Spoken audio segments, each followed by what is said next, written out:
vers une pérennisation des mesures exceptionnelles en France. Pour sortir le pays de l'état d'urgence, le gouvernement français semble sur le point de le transfuser dans le droit commun. Et les indiscrétions sur le projet de loi antiterroriste du quinquennat Macron suscitent une vive inquiétude à gauche et parmi les magistrats et défenseurs des libertés publiques.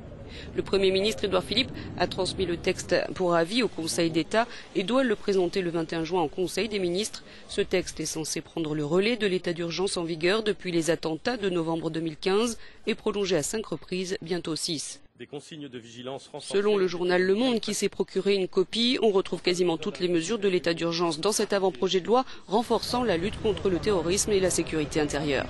Selon ce texte, l'exécutif entend confier de manière permanente au préfet et au ministre de l'Intérieur le pouvoir d'assigner des individus dans un périmètre géographique déterminé et de perquisitionner de jour comme de nuit, deux mesures jusqu'ici indissociables de l'état d'urgence. Les représentants de l'État pourraient aussi interdire des lieux de culte, exploiter des téléphones ou ordinateurs, ordonner fouilles et palpations et placer sous bracelet électronique. Aux seules fins de prévenir un acte de terrorisme, le contrôle reposerait sur la justice administrative.